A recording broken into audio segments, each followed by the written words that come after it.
Welcome to the Hobby to Hustle podcast. I'm Gemma. And I'm Candace. This is the podcast for creatives run by two fellow business owners who discuss the ups and downs of creative entrepreneurship. From dealing with imposter syndrome to celebrating new business milestones, we're here to talk about all of them with you.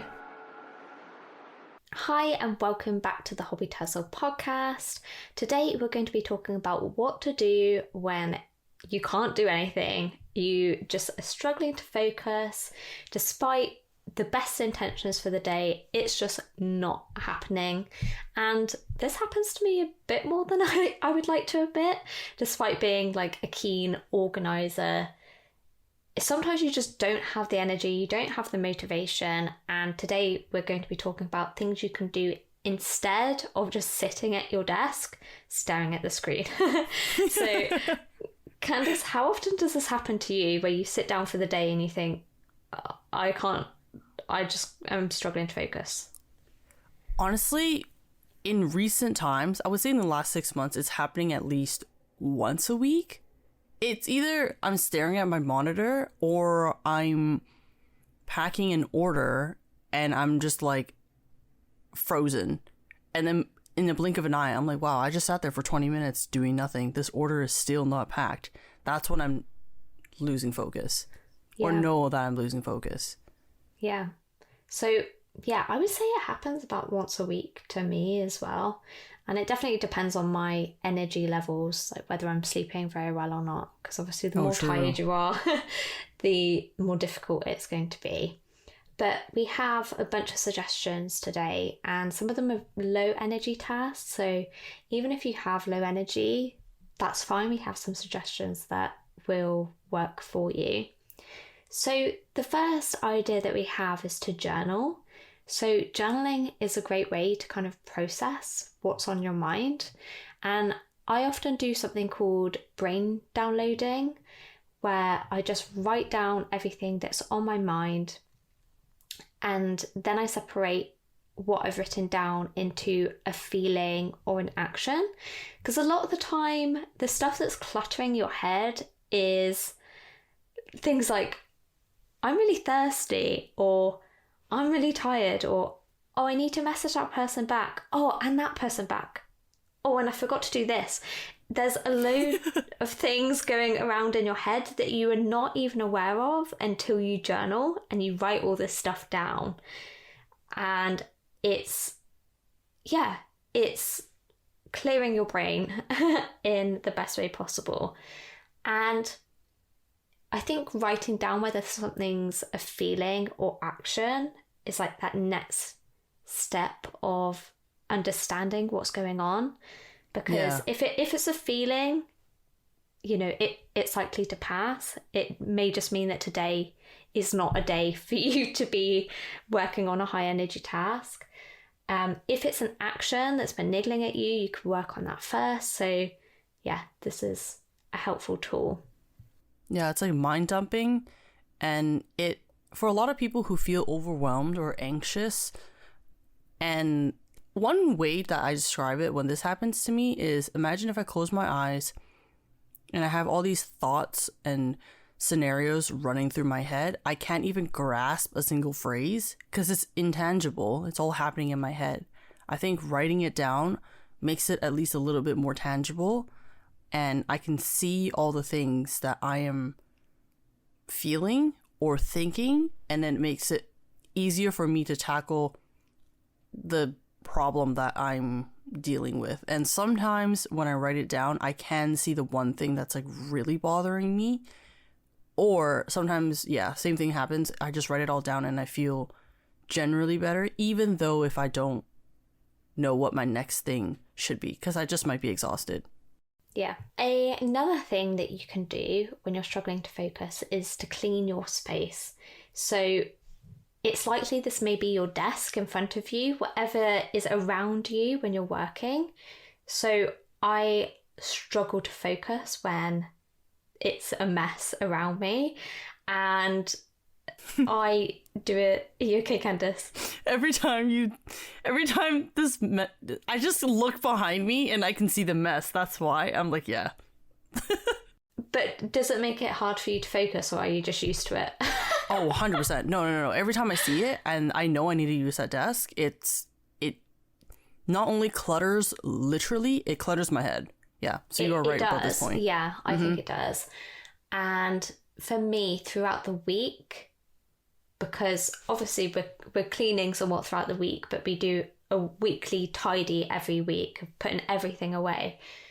The desk, or our desk, because mine is shared with my partner, it gets so cluttered throughout the week, like with bits of paper and just random stuff throughout the week, that by the end of the week, it starts to get more cluttered and I get more frazzled. But it doesn't have to just refer to your desk. It may be something else that's kind of bothering you, that, you know, maybe your pile of washing or laundry is a mile high and it's niggling at you that you need to do that washing and you can't focus because actually there's something cleaning wise that you need to do. So this is about just tidying your space and as a result kind of tidying your mind as well, because you're clearing up around you and you feel so much better for it. Yeah, because I know when I'm mentally down, I cannot focus on any of the work that I need to do because it's so cluttered everywhere. But I also do understand that when this does happen, a lot of people also go like, well, I can't even proceed to start cleaning.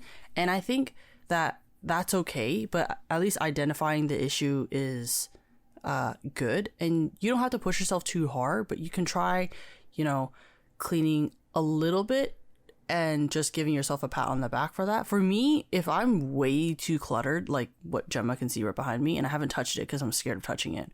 I'm scared of touching it because I feel like I'm going to get overwhelmed. Let me clarify that. It's not that I don't want to clean. It's that every time I am facing the clutter, I do feel like a doom and gloom. So I've been practicing having just one bag and throwing away whatever can fit in this bag and then call it a day. Like if you have a mess of like, let's say 1,000 objects, just work on 10 of them and then that's one task done. I think that would be better than focusing on the big, because we're talking about focus, right? I think that would be better than focusing on 1,000 things. Focusing on 10 things that you can clean up would be much easier for you to handle, especially if you're exhausted. Yeah, you don't have to clean your whole house because exactly. When you're struggling to focus, it may be that you have low energy, but maybe just the one thing that's like particularly niggling at you will make you feel a lot better. If people don't know where to start, I would say focus on the rooms that, especially if you work from home, or even if you work in an office, focus on the spots that you interact with the most. So for me, that would be my desk space. Gemma's is also probably her desk space. Then my second biggest room that I interact with would be my kitchen.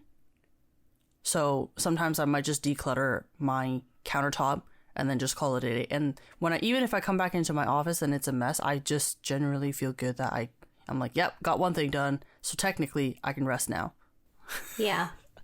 And sometimes, although you're struggling to focus on work, you do have the energy to do something, in which case do clean your whole house if you have the energy to do that. Right. Some days I do have that where my brain just isn't in work mode, but I have the energy to clean and I may listen to an audiobook or a podcast and just crack on. So speaking kind of more on the cleaning theme, another thing that you could do is clean your digital space. So this is something that bothers me a lot is my digital space, because it's something that can become really quickly cluttered. The thing that stands out for me the most is Canva.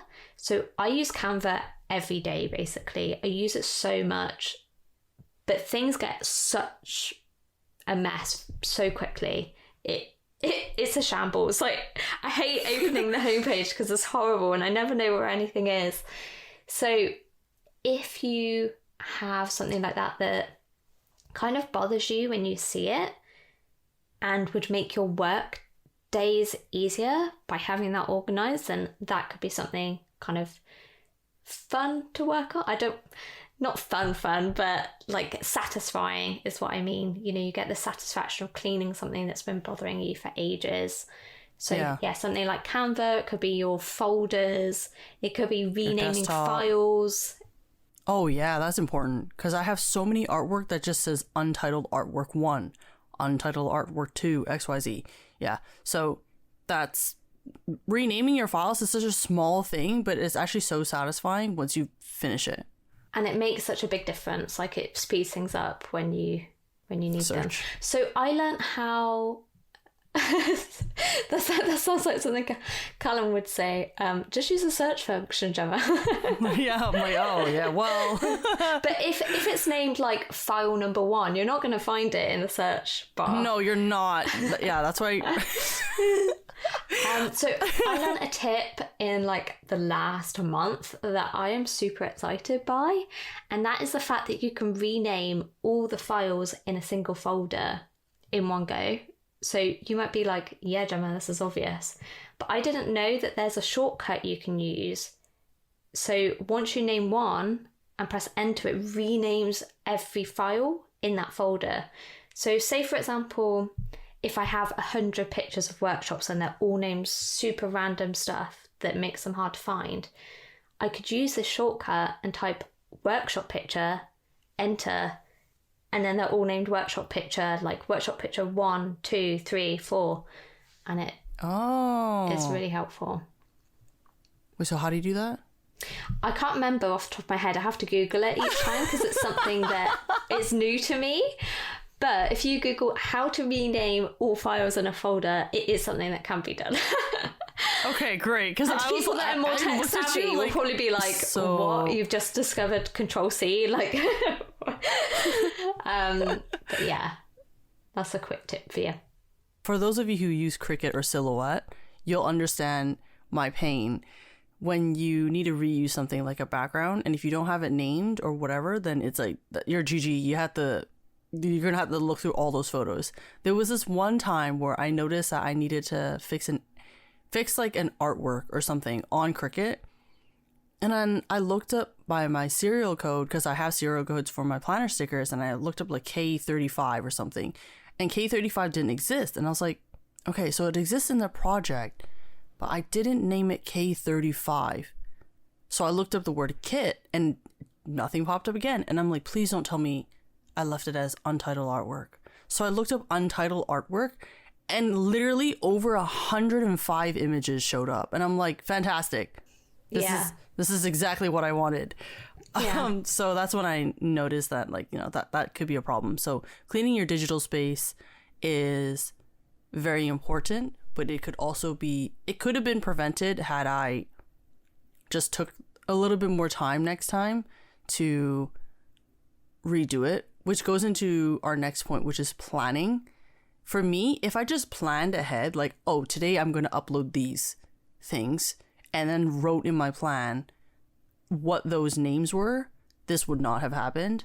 But I didn't do that. Gemma loves planning, so I'm just going to let her take over this conversation. So what you can do when you're struggling to focus is create a year-long plan of everything you want to do with 10 subsections. No, but planning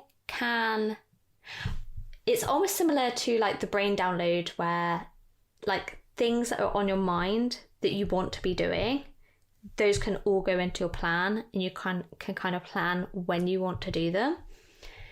So yeah, it may just be as simple as, I'm not getting today done. When am I going to do this? And what does my next week or two look like to kind of reorganize stuff around your motivation? Planning for me normally goes quite in depth because I love planning, as Candace said. But it definitely doesn't have to be super sophisticated. It can just be a simple plan of what you want to do for that week, that month, or even that year. That's going to be such a flat like note of me singing. Yeah, so you could plan. If you're struggling to focus and action something, planning is an alternative. Yeah, because you could do it anytime. Yeah. Like, even if you're saying planning for the year, and let's say it's March, you can just plan for the rest of the year, which is why, like, all of these things that we're suggesting, you can do it anytime.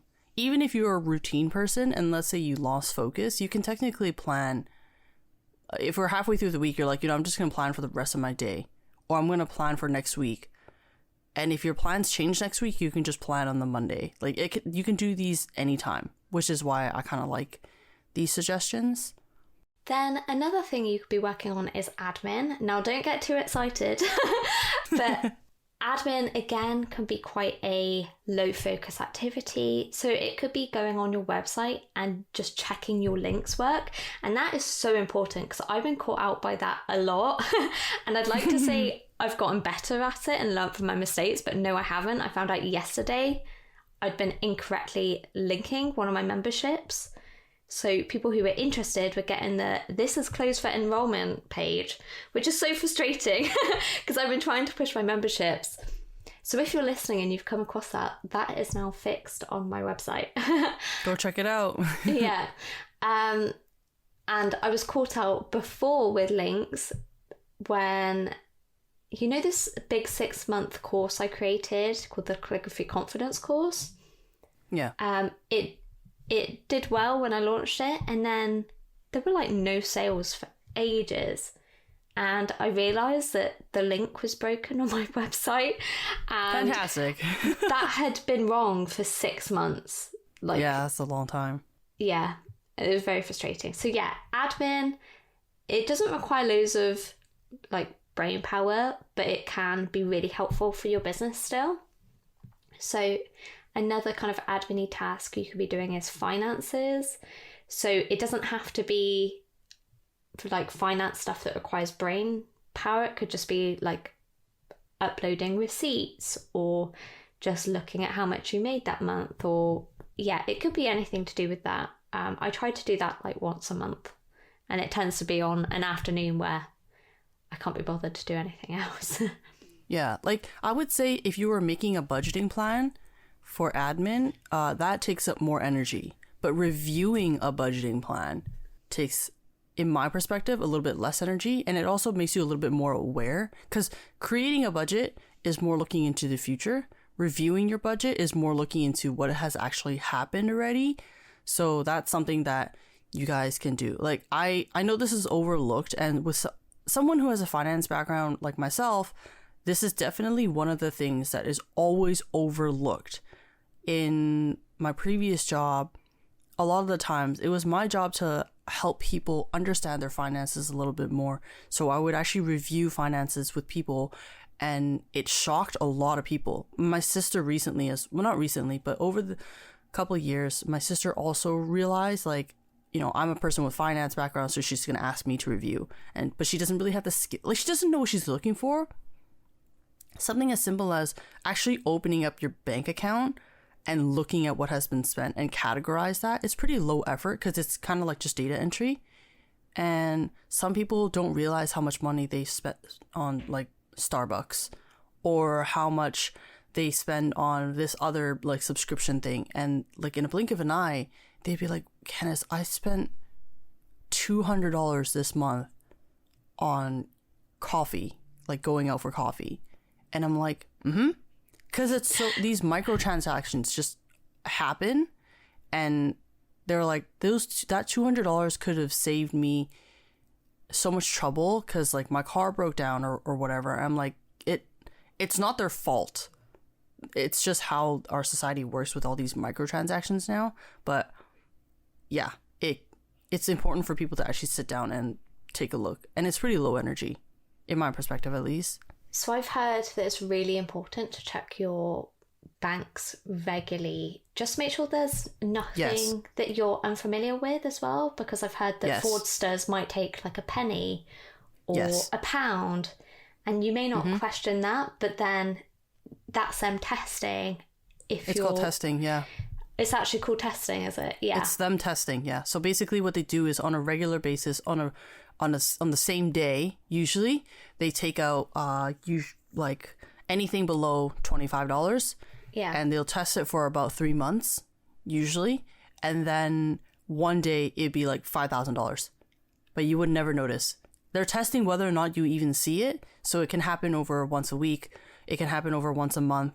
And then, 6 months later, bam, because if you don't, in Canada at least, if you don't, or at least from what I know, if you don't check your bank statements and it's over 90 days, there's nothing we can do. Usually. But you can still file a report. Whether or not the onus is on you and whether or not the bank gives you back the money, that's a completely different conversation. But when you signed the acknowledgement, it says anything over 90 days. Yeah. So check your bank statements. Mm-hmm. And that doesn't take that much for you to look through and go, oh, I know what that is. I know what that is. I know what that is. Yeah. So. Especially as a business, you're interacting with so many companies. So your credit card information is like pretty out there compared to someone who just goes to work and possibly goes home, and that repeated cycle. They're not interacting with as many companies possibly. So I think that's a pretty low energy thing, but also an extremely crucial thing. Yeah. Another thing as well is to set up 2-factor authentication on banking and PayPal. So a few years ago, I was at my desk next to Callum's computer, and he comes over and he's like, oh my God. And I'm like, what? And he switched the computer off at the main. So I'm like, are you okay? And he was like, someone had hacked my computer. Did you not see? And I'm like, what? And he'd come back from being away from his desk, and someone had gone onto PayPal and bought a bunch of vouchers from the PayPal account. They'd spent, I think it was like £2,500 on vouchers in a foreign currency. And PayPal was saying they weren't responsible. The bank was saying they weren't responsible. It was just a real headache to deal with. And we did get the money back, but now it has taught me to have 2-factor authentication for anything like that. And also to lock your monitor anytime you step away. Yeah. So these are I know Gemma and I kind of went on a tangent, but it's actually such a lifesaver and a headache saver that every single day passes by. And if you're struggling to focus, just not just finances, maybe just check your security, your emails, check your update your everything's passwords. Up to date. Updates, yeah. For me, maybe something that is like an administrative thing that I would be like, oh, it's okay, I'll do it eventually. But then I never got to it because we're so busy. So on days where you can't focus, perhaps you can have a little list, if you have a little list, just check and see what things that you've kind of missed. So, yeah. Cool. And then another thing you can do when you're struggling to focus is to start work on a one-day project. So me and Candace have talked about one-day projects before, and she thought I meant projects you can do in one day. But what I meant is projects that you've been meaning to do one day, and then you've been putting it off because you just haven't had time to get around to it. So what is a project that's been on your mind for ages that you would love to work on? An example of this is publishing a book. That is a one-day project, a very big one, but it may be something people have on their minds. And when you're struggling to focus, it might be nice to work on a project that excites you. And you don't have to write a novel, but you could make notes of what you would want that novel to include, or any ideas you have around that idea. So basically what I thought it was, yes, something that you can finish in one day, but another thing that you can say is this is I will do this eventually kind of thing, right? Right. Okay. Got it. Or a dream project. Okay. Dream is quite a strong word, but a one-day project for me, for example, is to organise some big event for calligraphers, some big kind of community event or collaboration or in-person meeting. I have no idea what that would look like. So that could be something I could work on if I was working on a one-day project. Right. So it's a future. Yeah. Okay. For me, I think it would be, probably a networking event or hosting something, or maybe even just work on a big animation project. Okay, and then another thing you could do when you're struggling to focus is rest. I know this is a foreign concept to a lot of us, but you're allowed to step away from your desk and not do anything. I give you permission to get back in your pajamas, grab a blanket and watch a film and not do anything. Like, it is completely fine if you're struggling to focus to just chill out. I know. Who would have thought you'd be allowed? But we're allowing it. Yeah. It's hard because then even on the days where I genuinely cannot focus, and I know I can't because I've gotten nothing done in the last hour and I've sat at my computer already, everything turned on and there's literally no function, I would actually tell Will, I'm like, I can't focus at all today. Like, I'm really struggling. I don't know what's wrong, but I just can't focus. And then he would actually just message me going like, it's okay. Just rest today. Take today as a rest day. And I'm like, the audacity of you. Worst husband ever. Yeah. It's kind of like one of those moments where you're just like, I don't deserve the rest, especially since I've gotten nothing done. And then he goes like, that is like the dumbest logic I've heard of. He doesn't mean it like that, but it also does make sense because he's like, if you can't focus, that means the work that you're producing is already not going to be on your regular like to your personal standard, and then you're just gonna get upset. Like, your future you's gonna hate you because blah blah blah blah. So he's like, just rest. Like, that's fine if you wanna. Like, that's the benefit of you working from home or like working on your own business. You can actually just get up and lay down. He's like, because I would. Why would you not take up that opportunity? I'm like, oh, okay. I'm not good at resting. Gemma's actually probably better at resting than I am. I'm still not amazing, but I would say, yeah, maybe a little bit better. Mm-hmm. Yeah. It is a skill, I think. Yeah. I think, yeah, it's something you have to push yourself to do, but once you do it, you actually look forward to that rest. So I've been really trying to push myself to have Saturdays off, with the exception of weeks I have workshops, in which case I would take another day off. But when I first started doing that, I really struggled. Like, it genuinely felt uncomfortable.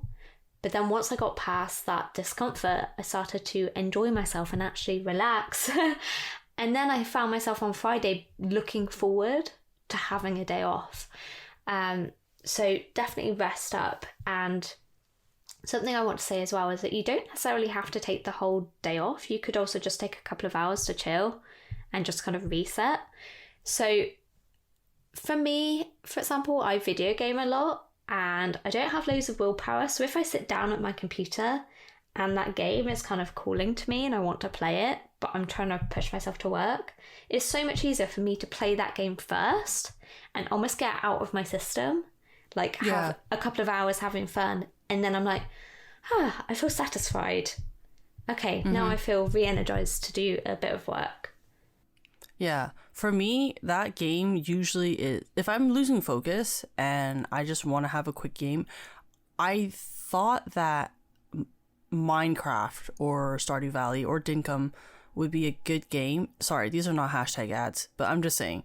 These games are pretty low energy and I thought that would be good, but I end up getting so, like, it's not enough activity for me personally to get rid of that feeling, because I'm playing the game, but since it's so relaxed, my brain goes like, you should be working. So I'm like, dang. One game that I play is Valorant, which is high adrenaline, high intensity, and then once that's out of my system, I'm like, okay, I need to chill, and my work is more chill, so I'm gonna stop playing this game and continue. Yeah, see, I've actually been playing Minecraft the last couple of weeks. I've been having lots of fun. Callum always makes fun of my house design, which is super mean, but to be fair, I build the same house every time. You would judge it as well, Candace. It's basically basically a rectangle. It's fine. With a square roof. But it's not about the design, it's about me having fun. Exactly. It takes me a long time to kind of build my little area, but for me it's like an unwinding task. So I was playing it today and I'm like, oh, I'll build the little farm area, or I'll do this in this day of the game. It helps me switch off. So we'll move on because not everyone cares about video gaming. So another thing that you could be doing if you're struggling to focus is to create art. Now, we're artists, surprise, we're recommending to create art, but it's very easy when you get caught up in day-to-day business stuff to not actually create. So since starting calligraphy, I've kept all of my calligraphy work pretty much, and I put it into folders, and a folder represents a year. So 2018, I had a big folder, 2019, 2020, 2021, and then 2022 started to get a bit smaller. And then 2023, there was hardly anything. And that's quite sad. Like, it's something that I used to love doing, and I used to sit down and create calligraphy a lot, but now I don't. And it's something I want to do more of. And even though I associate calligraphy with work, and I'm not as enticed to create that as much, I still really enjoy watercolour painting. So that for me would be a nice distraction, and something else I could do to have fun. Yeah, I think what I do is painting with acrylic paint. I can't paint to save my life. Like, I honestly cannot paint for shit. But it's quite nice working with a different media. And I just, okay, this kind of sounds kind of TMI, but I kind of like playing with like the wet acrylic. I like the little sloshy sounds that it makes, like a squishy sounds. So it's more of a sensory kind of thing for me. Yeah, I like mixing colours. That's a huge satisfaction for me. Yeah. And I also cannot like draw or paint realistic things. And actually I try to stay away from trying to draw realistic things because I find myself getting more frustrated than relaxed. So when I say I watercolour paint, I literally draw different blobs and rectangles. Same. And I add sparkly metallic watercolour as well. And I just have fun putting paint on the paper rather than thinking too much about what I'm creating. Or what I do is I have a square paintbrush, and I have a little card thing, and the top will be blue. I try to make different gradients, so that's kind of technically mixing the paints together, and I get to just brush back and forth, and it completely fills the canvas, and that's what I like doing. So that's still technically art. Anything that you want to say is art is technically art. We just want you to have fun and have it consume you in a way where you're not thinking about work anymore. Yeah. Just doing something fun. Yeah. Which brings us on to our next point, is to do something fun, but in relation to your business. So if you're struggling to focus on your to-do list, try another business activity that you usually enjoy doing. And that is relative, because you have different interests to us. For example, something I have fun doing is planning. Like, I get satisfaction out of that. And I also really enjoy writing blog posts. So Candace, what is your fun business activity? So fun fact, Gemma has asked me this question in the last 2 years at least 10 times. And every single time she asks me this question, I have nothing to answer. And that genuinely means I am not really aligned. But I think if I were to say what's the one task I can do without any complaints mentally, would be probably drawing a whole new artwork or something with typing. So maybe typing up a story of Kitten Dino would be something that I would have more fun with. And then creating the illustration. So I guess story writing or storyboarding now. Because with animation, I found that it's actually quite fun drawing the storyboard. It would just be literally a canvas, and I would have like 12 squares, and the story kind of goes through, and it helps me with planning how the actions should occur. So that's something I can do now. Yeah. So what we're saying is the fun business activity is dependent on you. So whatever that is, you probably know it already. And yeah, go do that. Another idea we have is to step away from your desk. So Literally. literally step away from your desk and go somewhere else. It doesn't have to be far. It can just be to a different room of your house. So when I'm struggling to focus, sometimes I just grab my laptop or my notebook and I go downstairs and I either sit on the sofa or I sit at my kitchen workspace.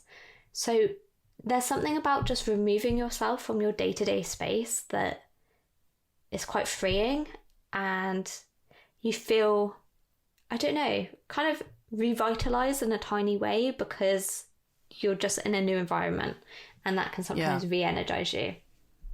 Yeah, definitely. I typically go to my couch or my dinner table to work instead. I just need a table so I can technically bring my work somewhere else. If you crochet or you are working with a different media, you also can bring your stuff. If you're in a position where you can't bring your work with you, then you can always grab a pen and paper and plan out your stuff elsewhere. Just try to step away from your current or daily regular workspace and maybe try working somewhere else, your bedroom or whatever. Maybe sometimes you discover that, maybe you just needed rest, as we mentioned before. So that's something that you guys can do. Just walk away from your current setup. Yeah. Something that I hadn't added to the list, but I'm now thinking of, is to turn off the noise. So when I am working, I always have noise on in the background, whether it's YouTube videos, whether it's music, whether it's a TV show. There is always some sort of noise in the background because I find that sometimes I get restless if it's too quiet. But actually sometimes all that noise can be overstimulating and start to overwhelm you if you're struggling to focus on your day-to-day stuff anyway. So just pause whatever it is, even if it's like 10 minutes. You would be surprised how much that can do to kind of give your brain a break. So, for example, earlier today, I was looking at my wedding to-do list, and it's all fun and games because I've realised how much there is to do now. But I turned off all the noise in the background and actually sat down and focused on it. And I was so much more productive at actually thinking about what I needed to do because there was less kind of stimuli going on in the background. Yeah, definitely try something new that doesn't require any thought. So something that is kind of noise but low distraction noise is lo-fi, and if you're interested in some easy to listen to music whilst you're working, I've created a playlist on my YouTube channel called music to create calligraphy to, or something along those lines. Basically, it's just this playlist of easy to listen to lo-fi tracks that you could listen to if you want something on in the background but that isn't too intense to listen to. Okay, that's good to know. Gemma will probably add a link in the description of this podcast. Oh yeah, that's a good idea. Wait, hold on. Did this not know what you were going to do? No, I didn't think about it. Oh, okay. Okay. Well, yep. Gemma's gonna do that. She's gonna probably link that in her thing, and hopefully she might also mention it elsewhere if she remembers to. This is my reminder for her to mention it because I didn't know that, and that would be really good information, and I think everyone would benefit from doing that. So our last point for this episode is struggling to focus, meaning you could be not aligned with your business. And this is something that I've been feeling personally for the last 6 months. For a quick summary, basically, I'm no longer interested in just following the public demand. And it's not a bad public demand. It's not like someone's like bombarding me in my messages, but it's more like just trends that I've noticed, which is if I don't create new products, then people aren't really interested in the rest of my stuff. But I don't really want to exhaust myself to constantly create new sticker designs and stuff like that. I've always wanted to work on animation, but I've always been like, that's a one-day project, I guess, and I'll just never get to it. And I'll just continue struggling with keeping up with making new stickers. And now I'm kind of over it. So I'm going to work on my YouTube channel. Not really work on the YouTube channel, but I work on animation and post it on my YouTube channel. I've never particularly liked Instagram. It felt more like a business/social obligation to have one.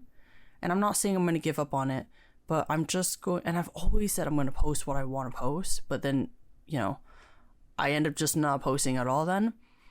And that's when I realized maybe I'm just not interested in what I'm even posting. So now I'm going to focus on posting my work in progress and my animations. So that's when I realized that I kind of lost focus of my own business entirely. Yeah, because if you sit down and you struggle to focus, every now and again, that's absolutely fine. But if you're finding that regularly you just really are struggling to find the motivation or the willpower to do things on your to-do list, like Candace said, they may just not be aligned. So ironically, me and Candace have both tried to work on YouTube channels before and thought that would be our thing. And then we realised that we both hate being on camera. Yeah, I hate it. Yeah, so we don't like being on camera. So starting and really focusing on a YouTube channel isn't the best fit for us. It can be something we can do that might go alongside other parts of our business, but it would be highly unlikely that that is our thing and is aligned with us fully. Yeah, I've realized that I really don't like being in front of the camera, though Will has bought me my new phone just so I can use it as a camera. I think what I'm going to do is only post my work in progress and finish my projects, then I'll post that. I'll just take my time with it. I think for someone in my position, I am lucky enough that I can take things slow. So I think I'm going to really just take advantage of that rather than feeling, as if I'm, I can't take it slow. I know my limit now in terms of physical and mental capacity. I'm going to have to play within it or else I'm going to burn out and then lose focus, then feel not aligned, and then be completely unregulated mentally, which is too exhausting for me to cycle through constantly. So this comes to the end of our episode. To summarize, we talked about what you can do if you're losing focus. So the points were you can journal, you can clean your physical and digital space, you can do things like planning because those can be done anytime, admin, which means reviewing your finances, seeing what you can update on your website, and do security checks. You can also work on a one-day project. So these are assignments or projects that you thought that you will eventually do, not projects that you can finish in one day because that's just impossible. You can rest. You should rest. You can create art. Anything that is low energy would be really good for you. You can do a fun business activity, so something that you really enjoy doing in your business. Now, if you can't figure out what that is, that may be a signal for you that you may not be aligned within your business. If all comes to fail, try to step away from your desk and focus on something else or work outside of your regular workspace. Keep in mind, all of these suggestions, we hope you guys understand that you can do this any point in time.